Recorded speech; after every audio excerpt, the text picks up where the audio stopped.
Hi. So welcome friends. Telugu మిత్రులకు స్వాగతం.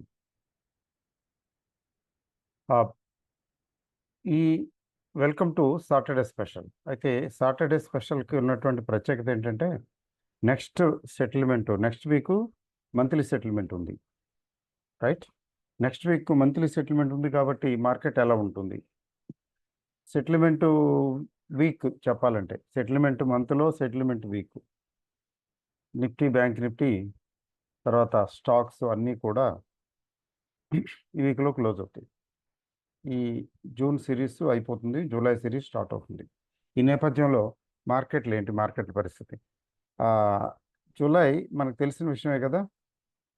జూలైలో బడ్జెట్ వస్తుంది. జూలై ఫస్ట్ వీక్ లేదు, ఐ బిలీవ్ జూలై కొంచెం లేట్గా వస్తుంది.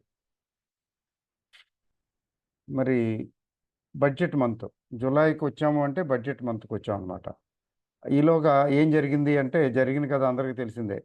All time high, record level. అయితే సాటర్డే మార్కెట్ మాత్రం, అదే ఫ్రైడే మార్కెట్ మాత్రం వీకెండ్ కొంచెం సబ్డ్యూడ్గానే ఉంది, యాక్టివ్గా లేదు. దాన్ని బట్టి అంటే ఫ్రైడే మార్కెట్ సరళిని బట్టి చూస్తే కొంచెం కరెక్షను రావటం కోసం సిద్ధపడుతున్నదేమో అనిపిస్తుంది. ఎందుకంటే ఎక్కడైతే బయింగ్ వస్తున్నదో, బయింగ్ వచ్చిన చోటల్లా సెల్లింగ్ వచ్చేసింది. అంటే రెస్పాన్సివ్ సెల్లింగ్, షార్ట్ సెల్లింగ్ కాదు కానీ రెస్పాన్సివ్ సెల్లింగ్ ఎక్కువ వచ్చింది.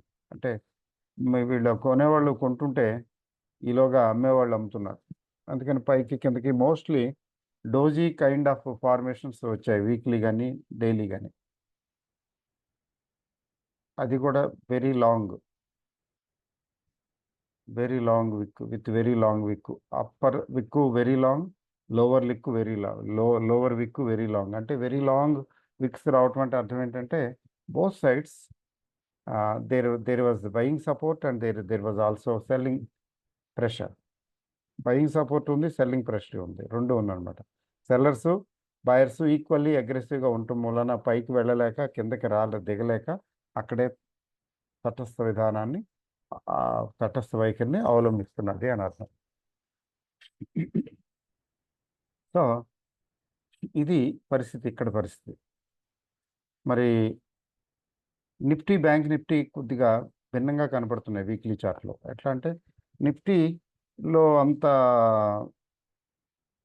ఫాల్ ఎప్పుడు కూడా చెప్పకుండా వచ్చేస్తుంది. నేను సెల్లింగ్ చెప్పను కూడా చెప్పదు. అది ప్రమాదం ఏంటంటే సెల్ సిగ్నల్స్ కనబడవు. మొదలు పెడుతుంది, పడిపోతాయి. అప్పుడు ఆ తర్వాత నుంచి ఫర్దర్ పడుతుందా లేదా అనేది కొంచెం చెక్ చేసుకోవచ్చు. ఫస్ట్ టైము పడేసే టైము అడ్వాన్స్గా తెలియదు. సో ఇప్పుడు కూడా అంతే, తెలియటం లేదు సెల్ సిగ్నల్. ఎందుకంటే సెల్ సిగ్నల్ రాలేదు, వచ్చే అవకాశాలు సూచనలు కనబడుతున్నాయి. ఏదో కొద్దిగా మబ్బులు వేస్తున్నట్టుగా ఉన్నాయి, వర్షం పడుతుందేమో అనుకోవటమే. కానీ మబ్బులు వేసినప్పుడల్లా వర్షాలు పడవు కదా. అట్లాంటిదే వర్షం పడుతుంటే మొదలు పెడితే వర్షం పడుతున్నది, బహుశా ఇది కంటిన్యూ అవుతుంది, లేకపోతే ఊరికే వచ్చిపోతుంది అనేది కొంచెం ట్రై చేయొచ్చు. మొత్తం అంతా మబ్బు అంతా, ఆకాశం అంతా ఒకేలా ఉంటే ఇదేదో ముసురు పెట్టినట్టు ఉంది, మొత్తం అంతా స్ప్రెడ్ అయిపోయింది అంటే ఇక కంటిన్యూ అయ్యే అవకాశం ఉంది అని చెప్తాం కదా. లేకపోతే మేఘాలు వచ్చి ఫటాఫటా కొట్టేసేసి మళ్ళీ స్కై క్లియర్ అయిపోయింది అనుకోండి, అయిపోయింది ఇంతే, ఇంతకంటే ఎక్కువ కురవదు అంటాం. అట్లా చెప్తాం. ఎప్పుడు వర్షం పడిన తర్వాత, పడకముందు ఆ సూచనలు కొంచెం కష్టం. ఏదో బాగా మేఘావృతమై ఏదో అయిపోతే తప్ప, అది కూడా ఒకసారి ఏదేదో అయిపోయి కూడా కురవదు కదా వాన. ఇది మార్కెట్లో అంతే. మార్కెట్లో ఫస్ట్ టైము సెల్లింగ్ వచ్చేటట్టయితే అది ముందుగా ఎలాంటి అడ్వాన్స్ నోటీస్ ఇవ్వదు. నిఫ్టీ చూస్తే నిఫ్టీలో సెల్లింగ్కి అడ్వాన్స్ నోటీస్ ఏమీ లేదు. మరి ఏమిటి క్లూ అంటే, ఫ్రైడే జరిగిన మార్కెట్ని బట్టి ఎట్లా అనిపిస్తున్నదంటే బయర్స్ సెల్లర్స్ దాదాపు ఈక్వల్గానే ఉన్నారు. కానీ ఇంతకు మించి పైకి మాత్రం వెళ్ళే అవకాశం లేదు. పైకి వెళితే అమ్మేస్తున్నారు, సెల్లింగ్ వచ్చేస్తున్నది. అంటే పైకి వెళ్ళే అవకాశం లేదంటే అర్థం ఏంటి? కిందకి రావడానికి అవకాశం ఉంది. Not rising means falling. Not rising means falling. ఇక్కడ ఒక రకమైన సాచురేషన్ కనబడుతున్నది. మొన్న ట్రేడింగ్లో అంటే ఫ్రైడే ట్రేడింగ్లో అది కనిపించింది. కొంచెం సాచురేషన్ కనిపించింది. తర్వాత ఇండెక్స్ కూడా ఆల్మోస్ట్ పీకే కదా, పీక్ లెవెల్స్లో ఉంది. ఇదేం బాటమ్ అవుట్ అయిన సిచ్యువేషన్ కాదు, తగ్గింది ఇంకెంత తగ్గుతుందిలే అనుకునేది కాదు కదా. సో అందువల్ల ఏంటంటే, so what I understand, it is difficult to say anything about Nifty. But bank నిఫ్టీలో కొంచెం కనబడుతున్నది selling. Just let us have a look, చూద్దాం. Bank Nifty, let us compare Nifty and bank Nifty. చూడండి ఇక్కడ Nifty చూడండి, Nifty weekly chart చూద్దాం.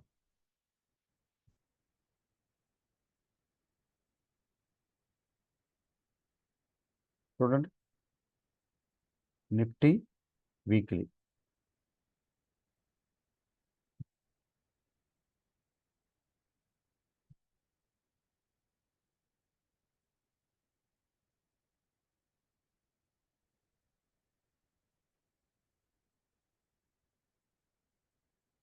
You are able to see this. ఇక్కడ చూడండి, ఇక్కడ ఇది ఇది ఎలక్షన్ టైం అనుకోండి, ఇంత పడేశారు, మళ్ళీ తీసుకొచ్చేసారు పైకి. ఇది we can call it hammer. తర్వాత రికవరీ వచ్చింది నెక్స్ట్ వీక్. ఎలక్షన్ రిజల్ట్ తర్వాత రికవరీ వచ్చింది ఫుల్గా 23,000 అండ్ అబౌవ్. మరి ఇక్కడ ఈ వీక్ వచ్చేటప్పటికి ఏమైంది చూడండి, very long week. Upper side long, lower side long. అంటే ఏంటి? ఈ స్థాయి వరకు వచ్చిన తర్వాత ఇక్కడ బయింగ్ సపోర్ట్ వచ్చి ఇలా పై కొట్టుకుపోయారనమాట. ఇక్కడ వరకు తీసుకొచ్చారు. మరి అలానే పైకి వెళ్ళినప్పుడు అక్కడి నుంచి అమ్ముకుంటూ తరుముకొచ్చి ఇక్కడికి తీసుకొచ్చారు. అంటే అక్కడ సెల్లర్స్ బయర్స్ ఇద్దరు ఈక్వల్గా ఉన్నారు. This is one kind of doji formation. మరి డోజీ ఫార్మేషన్ అయితే నెక్స్ట్ ఏంటి? ట్రెండ్ రివర్సల్ అనే ఇంటర్ప్రిటేషన్ తీసుకుంటే ఇక్కడి నుంచి తగ్గాలి, కరెక్షన్ రావాలి కదా. బట్ మరో ఇండికేషన్ ఏంటంటే, ప్రీవియస్ వీక్లీ క్యాండిల్ చూడండి, 23,464 ఇక్కడ. కానీ ఓపెన్ ఎక్కడైంది? ఓపెన్ అవటం 23,557. అంటే గ్యాప్ అప్ ఓపెనింగ్ అయింది. ఆ పైన నిలబడింది, కిందకి రాలా. ప్రీవియస్ హై కంటే, ప్రీవియస్ క్లోజ్ కంటే పైనే క్లోజ్ అయింది. అంటే దీన్ని డోజీ అన్న విషయం మర్చిపోదాం. పైనే క్లోజ్ అయింది, అది కూడా gap up. So doji formation gap up అయితే దాన్ని బుల్లిష్ ఇండికేషన్గా భావిస్తారు, because it is gap up. అట్లా తీసుకున్నట్లయితే నిఫ్టీలో ఏమీ కనిపించడం లేదు. మరి సెల్లింగ్ రాదండి అంటే, సెల్లింగ్ వచ్చేది ఏదో సడన్గా వచ్చేస్తుంది, ఇక్కడైతే ఇండికేషన్ లేదు. అందుకే కదా ప్రెడిక్ట్ చేయలేము మార్కెట్ని. వచ్చేదేదో సడన్గా వస్తుంది, సడన్గా రావాల్సిందే తప్ప ఇక్కడైతే సెల్లింగ్ ఇండికేషన్ లేదు. ఇది వీక్లీ చార్ట్. వండర్ఫుల్. మరి బ్యాంక్ నిఫ్టీ చూడండి. బ్యాంక్ నిఫ్టీ పరిస్థితి అదే. ఇంతకుముందేమో దీన్ని హ్యామర్, ఇది ఒక రకంగా హ్యామర్ టైపే. ఇది ఒక హ్యామర్ అయితే ఇది ఇన్వర్టెడ్ హ్యామర్ అనాలా, లేకపోతే హ్యాంగింగ్ మ్యాన్ అనాలా? హ్యాంగింగ్ మ్యాన్ అంటే అర్థం ఏంటంటే ఇక్కడి నుంచి తగ్గుతుందని. ఇన్వర్టెడ్ అంటే ఇక్కడి నుంచి మళ్ళీ ఇంకా రికవరీకి ఛాన్సెస్ ఉన్నాయని. సో దీన్ని అంటే, ఎందుకంటే ఇక్కడ కింద విక్కు లేదు, కానీ పైకి వెళ్ళింది బాగా. 52,000కి 53,000, అబ్బో 53,870 అంటే 54,000కి దగ్గరికి వెళ్ళింది. ఇది హైయెస్ట్ పీక్. అక్కడి నుంచి మళ్ళీ సెల్లింగ్ వచ్చేసింది. చివరికి 51,363. అంటే ఇక్కడ 2,000 పాయింట్లు దగ్గర 2,000 పాయింట్లు పడేశారు వారం. అంటే అంత పైకి వెళ్ళింది. అండ్ 2000 పాయింట్లు దిగువన క్లోజ్ అయింది. సో నెక్స్ట్ దీన్ని ఎట్లా అభివర్ణించాలంటే నెక్స్ట్ నుంచి సెల్లింగ్ వచ్చే అవకాశం ఉంది. ఎందుకని దిస్ విక్ అప్పర్ విక్ పీక్ లెవెల్లో హయ్యర్ లెవెల్లో కదా ఉంది ఇండెక్స్, హయ్యర్ లెవెల్లో ఉంది. పీక్ లెవెల్లో ఇండెక్స్ ఎప్పుడైనా ఇలా ఇంత పైకి ఉంటే దీన్ని ఎక్సెస్ అని కూడా అంటాం.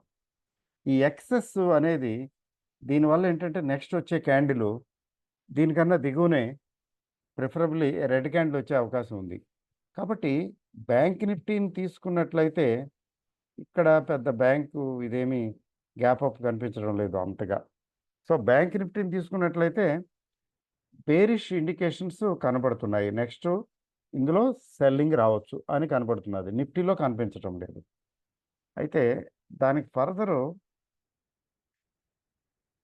డైలీ చార్ట్ కూడా చూసి చెక్ చేద్దాము. డైలీ చార్ట్ ఏం చెప్తున్నదో ఆ ముచ్చట కూడా తీరిపోతుంది. చూడండి డైలీ చార్టు. ఈ డైలీ చార్టు ఇంత ఇంత ఇది జరిగింది చూడబోతే ఫ్రైడేనే జరిగినట్టుంది. చూడండి ఇంత దాకా వెళ్ళి 53,800 నుంచి 51,300 అంటే 2,000 పాయింట్లు. ఇది క్యాండిల్ స్టిక్కే కదా, క్యాండిల్ స్టిక్కే ఇంత తగ్గిందా? సో ఓకే, బాగా పైకి వెళ్ళినట్టు వెళ్ళి తగ్గింది అంటే ఇది ఎక్సెస్సే కదా, ఇది ఎక్సెస్సే, బాగా దీన్ని ఎక్సెస్ అనే అనాలి. అది క్యాండిల్ స్టిక్ ప్యాటర్న్లో చూస్తే డైలీ చార్టు. ఇంకొంచెం క్లారిటీకి రావటం కోసం క్లోజింగ్ ప్రైస్ చూద్దాం. Yes, this is giving some clue. ఇక్కడ ఒక కొక్కెం వచ్చింది, గొడుగు కొక్కెం. అంటే ఇక్కడ ఈ పీక్ లెవెల్లో 51,800 చూపిస్తున్నది. అక్కడ చూపించింది ఎక్సెస్, ఊరికే జస్ట్ మెరుపులాగా పైకి వెళ్ళినట్టుంది, మళ్ళీ వచ్చేసింది. రియలిస్టిక్గా ఏంటంటే 51,800. ఈ 51,800 నుంచి చిన్న కరెక్షన్ వచ్చింది 51,300 అంటే 500, 400, 500 పాయింట్లు, 400 పాయింట్లు చిల్లర కరెక్షన్ వచ్చింది. బ్యాంక్ నిఫ్టీలో 4,500 అంటే నథింగ్ అనుకోండి, జస్ట్ చెప్తున్నా. సో ఇక్కడ దీని ఇంటర్ప్రిటేషన్ ఏంటంటే ఆల్రెడీ వంపు వచ్చింది అంటే ఇంకా వంగవచ్చు, ఇంకా తగ్గొచ్చు అని. ఆర్ఎస్ఐ కూడా కొద్దిగా పైకి 60 దగ్గరికి వెళ్ళినట్టు వెళ్ళి 60 దాటినట్టు దాటి ప్రస్తుతం 62 దగ్గర ఉంది. ఆర్ఎస్ఐ కూడా కొంచెం బుల్లిష్ ట్రెండే. ఈ బుల్లిష్ ట్రెండ్లో వస్తుందేమో కరెక్షన్ అనిపిస్తున్నది, అంతే తప్ప క్లియర్గా కరెక్షను డైలీ చార్ట్లో కూడా కనిపించడం లేదు. చెప్పాను కదా, వచ్చే కరెక్షన్ ఏమైనా ఉంటే సడన్గా వస్తుంది. సో అందుకని మనం అర్థం చేసుకోవాల్సింది ఏంటంటే మండే మార్కెట్ చూడాలి. బట్ ఏమండి, మంత్లీ సెటిల్మెంట్ ఉంది కదా థర్స్డే కల్లా, అప్పటి వరకు ఇంకా పెరుగుతాయంటే షార్ట్ ఉంటే, షార్ట్లో ఉంటే షార్ట్ కవరింగ్ వచ్చేస్తుంది ఆ రోజుకి. షార్ట్ కవరింగ్ ఆల్రెడీ అయిపోయింది అనుకోండి దగ్గర, లేదా కాస్త కోస్త మిగిలితే సోమ మంగళ కవర్ చేసేసారనుకోండి, వాళ్ళు ఖాళీగా కూర్చోరు, కొట్టిపారేస్తారు. సెటిల్మెంట్ రోజు లేదా సెటిల్మెంట్ రోజు కాకపోతే ఫ్రెష్ సెటిల్మెంటు ఫ్రైడేకి. తర్వాత ఇంకొక అనుమానం ఏంటంటే వీక్లీ ఓపెనింగు ఫ్రైడే, మొన్న ఫ్రైడే రోజు ఏంటంటే వీక్లీ సెటిల్మెంట్కి opening day. So opening day ఎట్లా ఉంటుంది, నార్మల్గా బయింగ్ వస్తుంది, end of the settlement selling రావాలి. అది బుల్లిష్ మార్కెట్లో జనరల్గా జరిగేది అదే కదా. అఫ్కోర్స్ వీక్లీ అనుకోండి చెప్తున్నా. కానీ ఫ్రైడే మార్కెట్ ఎందుకు వీక్గా ఉంది? ఫ్రైడే మార్కెట్లో స్ట్రెంగ్త్ చాలక, బయర్స్కి స్ట్రెంగ్త్ చాలకపోయేటప్పటికి సెల్లర్స్ కొంచెం అగ్రెసివ్గా విజృంభించడం జరిగింది. It happened in Nifty and bank Nifty also. ఎందుకంటే పెరగటానికి బాగా పెరిగింది. ఇంకొక ప్రత్యేకత ఏంటంటే ఫ్రైడే మార్కెట్లో వాలటాలిటీ ఇండెక్స్లో పెద్ద చేంజ్ రాలా, విక్స్లో పెద్ద చేంజ్ రాలా, కానీ డైలీ బేసిస్ మీద ఫ్రైడే జరిగిన ట్రేడ్లో 100 పాయింట్ల పైకి 100 పాయింట్ల కిందకి 160 పాయింట్ల దాకా వెళ్ళిపోయినట్టుంది మైనస్లోకి, మళ్ళీ ఫ్లాట్ అయిపోయింది, ప్లస్లోకి వచ్చేసింది. అంటే upper side lower side movement చాలా ఎక్కువగా ఉంది. కాబట్టి దీని పర్యవసానం ఎలా ఉంటుంది అంటే సీసా గేమ్, అంటే వాలటాలిటీ బయింగ్ పైకి కిందకి రావటం, వాలటైలిటీ ఖచ్చితంగా ఉండొచ్చు, ఉండే అవకాశాలు ఉన్నాయి. తర్వాత విక్స్ పెరగటం లేదు కాబట్టి ప్రస్తుతం అంత డేంజర్ కనిపించడం లేదు, కానీ మండే సెల్లింగ్ వస్తే అప్పుడు విక్స్ కూడా పెరిగే అవకాశం ఉంది. విక్స్ పెరగటం, మండే సెల్లింగ్ రావటం అట్లా జరిగినప్పుడు మాత్రం ఆ కరెక్షను స్టార్ట్ అయ్యిందేమో అని అనుకోవాలి. ఎందుకంటే జనరల్గా వస్తే ఒక రోజుతో సరిపెట్టుకోదు, ఒక రోజు తగ్గిపోయి మళ్ళీ తిరిగి పికప్ అవటం జనరల్గా జరగదు. బాగా మొమెంటంలో ఉన్నప్పుడు ఏదో కొద్దిగా వస్తే అట్లా వస్తుంది, కానీ ఇది మొమెంటంలో లేదు, స్లోగా ఉంది. బట్ స్లోగా పెరిగింది. ఎందుకని ఎలక్షన్ కౌంటింగ్ రోజున భయంకరంగా బలవంతాన పడేశారు కదా, దానివల్ల ఇప్పుడు రికవర్ అవుతున్నది. లేకపోతే ఇంత ఈ మాత్రం స్పీడ్ కూడా ఉండేది కాదు. అంతా మన మంచికే. అక్కడ అమ్మారు, షార్ట్ కవరింగ్కి వస్తున్నారు. ఓకే. మరి what about individual stocks, bullish bearish ఏమున్నాయి, ఎలా ఉన్నాయి దాన్ని చూడటానికి మనమేమో we have to go to monthly charts. Monthly చార్ట్కి వెళ్ళాలి, డైలీకి బదులు మంత్లీ. మెయిన్ తీసుకున్నట్లయితే రిలయన్స్, తర్వాత టీసీఎస్, హెచ్డిఎఫ్సి బ్యాంకు, ఈ మూడు చూద్దాం ఫస్ట్. అంటే ఈ మూడు మేజర్ కాబట్టి ఎట్లా ఉంటుందో అని. దీన్ని క్యాండిల్ ఫామ్లోనే ప్రాపర్గా చూడగలం.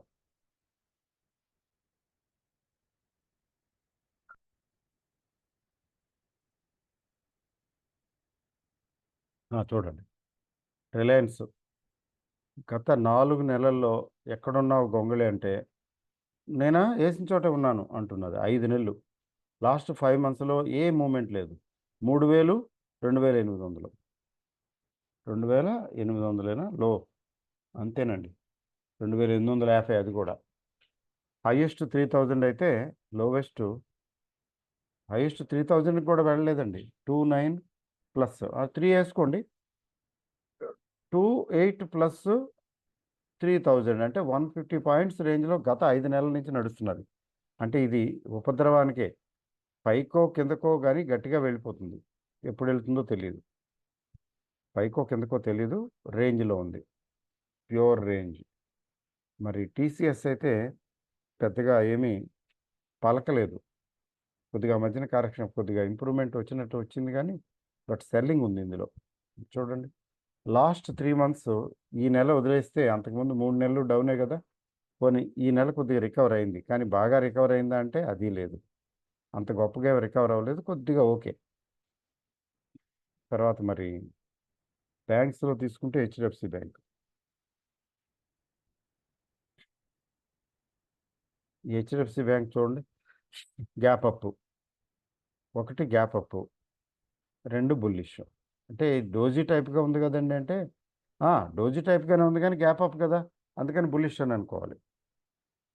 హెచ్డిఎఫ్సి బ్యాంకుకు మాత్రం మంచి రోజులు వచ్చాయి అని అనిపిస్తున్నది. The worst is over for HDFC bank. మరి ఇవి కాకుండా మరో బ్యాంక్ చూద్దాం, మరో 2 బ్యాంకులు చూద్దాం. ఐసిఐసిఐ బ్యాంక్ ఎలా ఉంది? Up trend, wonderful. ఇది హెచ్డిఎఫ్సి బ్యాంకు డౌన్ అయిన రోజు నుంచి ఇది పెరిగిపోతూ ఉంది. అంటే దీని మీద ఎక్కువ పడిపోయారనమాట buyers. HDFC ICICI bank is bullish. మరి యాక్సిస్ బ్యాంకు, పెద్ద పెద్ద బ్యాంకులు చూద్దాం. బ్యాంక్ నిఫ్టీలో okay, it is very good, this is also bullish. మరి కోటక్,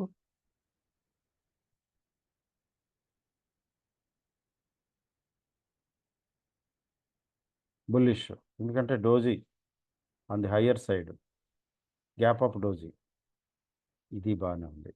ఇంకెందుకులేండి చూడటం, ఎస్బీఐ కూడా చూద్దామా? ఎస్బీఐ ఇది చూడండి, దీని పరిస్థితి ఏంటి? రైట్, ఇది గ్యాప్ అప్ డోజీ. వీక్ అని మాత్రం అనటానికి లేదు. యాక్చువల్గా అయితే బాగా పెరిగిందే, ఓపెనింగ్ కంటే దిగువనే క్లోజ్ అయింది. బట్ డోజీ కాబట్టి గ్యాప్ అప్ కాబట్టి ఇది వీక్ అనటానికి లేదు, ఓకేగా ఉంది అని చెప్పచ్చు. మరి బ్యాంక్స్ ఇలా ఉన్నాయి. వాట్ అబౌట్ ఐటీ అండి? ఐటీలో టీసీఎస్ అయిపోయింది కదా, ఇన్ఫోసిస్ చూద్దాం.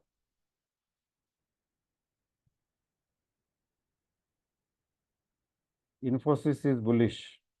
ఇది ఆల్రెడీ 200-డే మూవింగ్ యావరేజ్ కూడా క్రాస్ అయింది, అంటే ఆల్మోస్ట్ దగ్గర ఉంది థ్రెషోల్డ్. మరి ఇన్ఫోసిస్ తర్వాత ఏదైనా ఒకటే. ఎల్టీఐఎం ఈ మధ్యన లైమ్ లైట్లో ఉంది కదా, చూద్దాం. LT Mindtree is bullish. IT stocks కొంచెం బాగానే అనిపిస్తున్నాయి. మరి ఐటీలు ఇంకేముంది, హెచ్సిఎల్ టెక్ చూద్దామా, కొంచెం యాక్టివ్గా ఉంటుంది కదా. హెచ్సిఎల్ టెక్నాలజీస్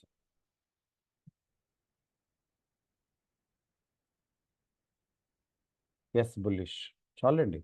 ఇన్ఫోసిస్ ఒక టీసీఎస్ఏ అంతగా ఏం యాక్టివ్గా లేదు, కానీ అది కూడా బేరిష్గా లేదు. మరి ఆటోమొబైల్స్లో చూద్దామా. ఆటోమొబైల్స్లో చూస్తే హీరో టూ వీలర్ అండి. Two wheeler is my favourite. So two wheeler favourite is bullish. ఈ వారంలో వీక్నెస్, ఈ వారంలో సెల్లింగ్ వచ్చింది. In spite of that it is still okay. It is down but not out. ఈ వారంలో కొంచెం సెల్లింగ్ వచ్చింది. అందుకని చూడండి, ఇక్కడి నుంచి 5900 దగ్గర నుంచి 5400కి వచ్చింది, 5500కి వచ్చింది. నెవర్ ది లెస్ ఓవరాల్గా మంత్ మొత్తం మీద చూసుకున్నట్లయితే ఇది స్టార్ట్ అయింది 5300 దగ్గర. 5300 దగ్గర స్టార్ట్ అయ్యి 5500కి వచ్చింది. అంటే 200 పాయింట్లు మాత్రమే మిగిలింది. దీని రైజ్ పెరగటానికైతే 600 పాయింట్లు పెరిగింది, 300 పాయింట్లు తగ్గిపోయింది, 300 పాయింట్లు మిగిలింది. ఇది మిగులుతుందో పోతుందో చూడాలి. ప్రస్తుతానికైతే కొంచెం సెల్ మోడ్లో ఉంది. ఇది మంత్లీ చార్ట్లో తెలియదండి. చూడండి, ఇది చూడటానికి డైలీ చార్ట్కి వెళ్ళిపోవాలి. డైలీ చార్ట్ చూడండి. 1 2 3 4 5. ఈ ఐదోది బాగా తగ్గింది, కానీ బాగా తగ్గి కొంచెం రికవర్ అయింది. అది ఎక్కడికి రికవర్ అయింది? ప్రీవియస్ క్లోజ్కి దగ్గర అయింది, అంతేగాని రైజింగ్ ఏం లేదు. అది మండే రికవర్ అయితే మండే నుంచి రికవర్ అవుతుందని అనుకోవాలి. అదర్వైజ్ చూడండి, చూడండి, ఈ ఆర్చ్ ఇక్కడి నుంచి ఇలా తగ్గింది. So this is in sell mode. In fact 200-డే మూవింగ్ యావరేజ్కి అండ్ అఫ్ కోర్స్ 50-డే మూవింగ్ యావరేజ్కి కూడా ఎగువనే ఉంది. ఇబ్బంది ఏం లేదు, చాలా బుల్లిష్గా ఉంది. But temporary, very temporary. This is bearish. చూడండి, ఇక్కడ నుంచి ఇక్కడ వరకు పెరుగుతూనే ఉంది. RSI above 70. ఆర్ఎస్ఐ అబౌవ్ 70 అంటే ఎంత భయంకరంగా పెరిగిపోతుంది ఇది చూపిస్తున్నారు. మరి జనరల్ ఇది వీక్ అనుకున్నాం కదా. టాటా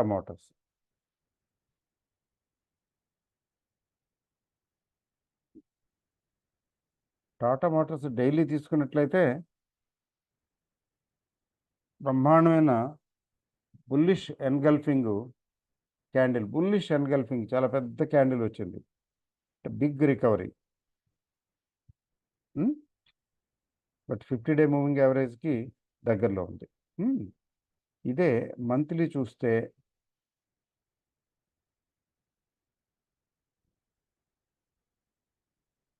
కొద్దిగా రికవర్ అవుతుందేమో అనిపిస్తున్నది. బట్ ప్రీవియస్ మంత్ కంటే లోనే ఉంది, అంటే అంత యాక్టివ్గా లేదు, సింపుల్ స్పీకింగ్. మరి మారుతి తీసుకుందాం. మారుతి కూడా మార్కెట్ లీడరే కదా 4-వీలర్ సెగ్మెంట్లో.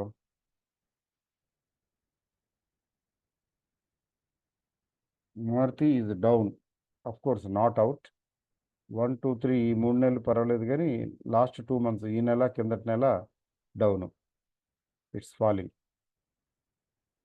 ఫాలింగ్. అండి. మారుతి డౌను, టాటా మోటార్స్ కూడా ఇప్పటి వరకు అయితే డౌను.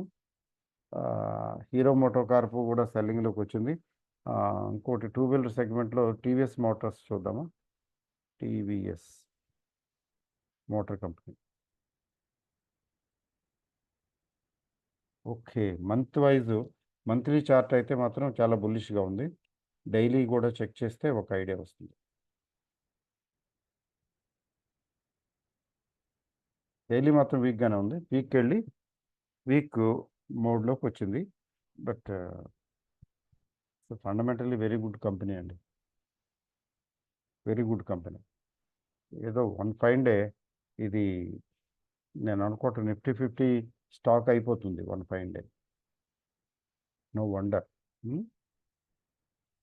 ఇది విషయం. ఒకటి మార్కెట్ సారాంశం ఇది. ఇప్పుడు ఎలా ఉంటుంది అంటే డైరెక్ట్గా సెల్ సిగ్నల్ అయితే లేదు. But correction appears to be in the offing. Wait and watch. కేర్ఫుల్గా ఉండాలి. మండే మార్కెట్ ఎలాగో కొంత డైరెక్షన్ ఇస్తుంది. ఏంటి మండే మార్కెట్లో బయర్స్ అంతగా విజృంభించకపోతే, యాక్టివ్గా లేకపోతే ఆటోమేటిక్గా సెల్లర్స్ ఛార్జ్ తీసుకుంటారు, కింద కొట్టి పారేస్తారు. That's what you have to see. ఒకసారి కొట్టిన తర్వాత కొడితే మాత్రం అప్పుడు చెప్పొచ్చు ఇక్కడ సెల్ సిగ్నల్కి వచ్చిందండి, సెల్ ఆన్ రైజ్ అని చెప్తాం. అప్పటి వరకు దాని గురించి కూడా చెప్పకూడదు. ఓకే అండి. All the best. Happy weekend and good night.